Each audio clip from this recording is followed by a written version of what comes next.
Jadi Bang Mujib, ada beberapa pertanyaan sebenarnya yang mengganjal di benak saya. Ya. Ketika orang tahu bahwa babi ini dekat sama Bang Mujib ataupun dulani sama Bang Mujib. Makanya beberapa tetangga, beberapa kerabat itu bertanya tentang beberapa hal. Nek koyo ini iki piye to? Nek koyo iki piye to? Ya. Seperti halnya tentang bantuan. Tentang bantuan. Jadi ada yang menanyakan bahwa yang itu dapat bantuan kok saya tidak. Itu sebenarnya kriteria bantuan untuk masyarakat kurang mampu ataupun subsidi dari pemerintah itu seperti apa sih? Oh ya. Jadi kalau itu permasalahannya adalah di informasi. Oh. Ya. Jadi dalam hal ini kita harus memberikan hak informasi itu kepada masyarakat. Apa yang menjadi informasi publik ya publik harus tahu. Oleh karenanya dari sejumlah pertanyaan yang ada ke depan, desa itu harus membuka informasi tentang program pemerintah itu seluas-luasnya kepada masyarakat. Karena itu memang hak publik untuk mengetahui informasi. Ke depan kita harus memanfaatkan IT, teknologi yang ada. Kita sudah masuk pada zaman milenial, gitu kan? Ya, sehingga nanti web, desa itu harus aktif, web desa harus aktif, dan di situ harus menyantumkan banyak informasi yang dibutuhkan oleh masyarakat, termasuk tentang bantuan itu tadi, Jadi nanti masyarakat tidak perlu resah, tinggal buka HP tentang apa yang diketahui. BLT apa persyaratannya, siapa yang masuk, tentang bagaimana nanti cara pencairannya, kalau terlewatkan bagaimana dia nanti akan mengakses dan sebagainya. Jadi update informasi ini adalah hak warga untuk mengetahui. Nah, soalnya sekarang kan posisinya hampir semua warga nih, hampir semua orang ini memakai gadget ataupun nyekeli komputer. Secara nggak sadar kita itu selalu membawa sistem informasi yang mungkin kadang karena orangnya nggak smart, jadi teleponnya ini juga jadi smartphone lagi. Sekarang udah masanya masa digital. Tapi ketika kita sudah smart mengikuti apa yang diinginkan oleh zaman, mungkin Wedomartani juga sudah waktunya untuk betul. Jadi, karenanya kesenggangan informasi itu harus tidak terjadi lagi, harus diimbangi. Desa harus memperkaya itu. Kalau ternyata masih ada problem dengan SDM-nya, kita angkat SDM baru yang mumpuni tentang informasi. Jadi itu juga merupakan salah satu lowongan ya. Betul.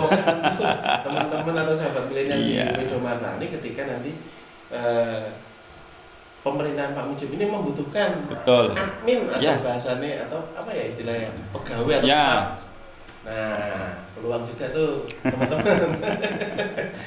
Berikutnya ini Pak Mujib tentang mengurus pernikahan. Nah, kemarin ada saudara nih. Lah piye Mas carane aku ki meh ngurus surat-surat nikah, tapi saya harus beberapa kali ke kelurahan atau ngurus surat-surat itu terkait surat keperluannya.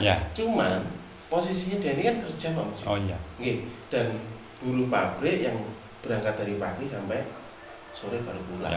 Nah ini kembali memanfaatkan IT, Bapak.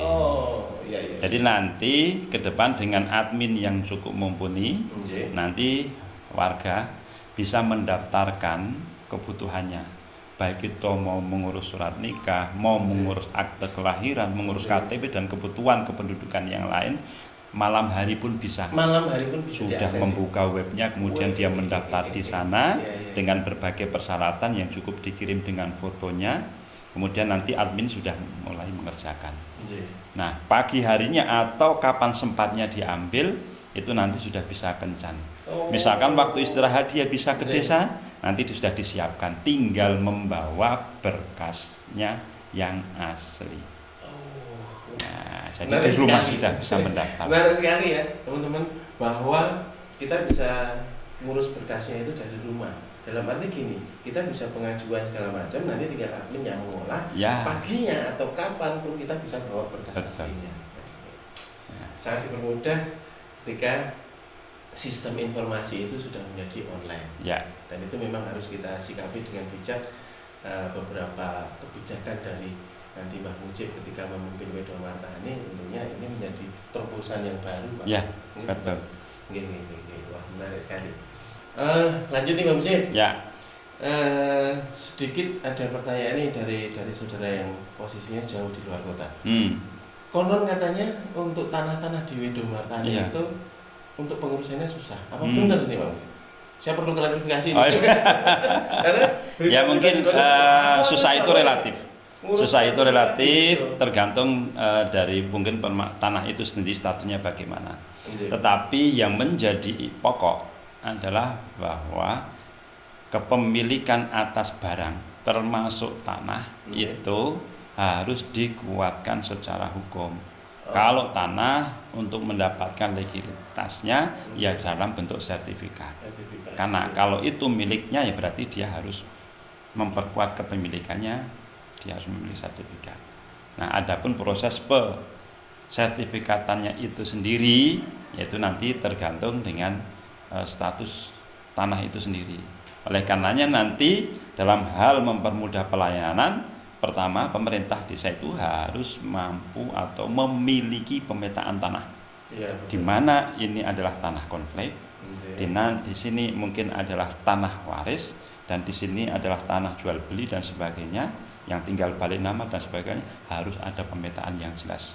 Jangan digebiah-uyah, jangan digebiah-uyah, karena memang Wedomarta ini banyak masalah tanah. Tetapi juga pemerintah tidak boleh ngebiah-uyah bahwa semua tanah itu adalah bermasalah. Harus mempunyai peta yang jelas. Itu yang pertama. Kemudian yang kedua, dengan keterbatasan dari pengurus ataupun staf yang ada, maka saya pikir Wedomarta ini sudah layak mengangkat staf baru yang memang profesional terkait dengan masalah tanah ini. Karena memang kebutuhannya sangat luar biasa. Banyak hak tanah yang belum memiliki sertifikat. Jadi kita mempermudah dengan cara penambahan tenaga untuk pengurusan itu. Nah, kemudian yang ketiga yaitu tadi harus melihat siapapun yang mengurus tanah harus kita pandang bahwa itu adalah warga yang berhak untuk mendapatkan hak kepemilikannya secara hukum. Sekali lagi jangan ada kriminalisasi terhadap warga. Kalau warga ngurus tanah, wah ini kaya wong di masalah, bukan. Harus kita hormati. Dan jangan sampai ini menjadi masalah. Betul. Ini sebenarnya bukan masalah. Ini cuma beberapa kendala. Bukan masalah tapi kendala dan memang itu bisa diselesaikan. Insya Allah begitu. Karena Wedomarta ini kan perbatasan nih Pak Mujib. Dikatakan kota ya belum, dikatakan desa ya bukan. Betul. Jadi investor banyak nih yang melirik wilayah Wedomarta ini. Karena tidak bisa dipungkiri bahwa tanah di Wedomarta ini mulai naik. Nah, terkait dengan investor dan sebagainya, ini penting Wedomarta itu harus memiliki master plan yang jelas. Mana wilayah di situ menjadi wilayah pemukiman, perumahan, mana wilayah di situ akan menjadi wilayah persawahan, mana wilayah di situ akan menjadi wilayah industri dan sebagainya. Itu harus dipetakan. Kalau tidak, kita hanya tinggal cerita untuk anak cucu kita.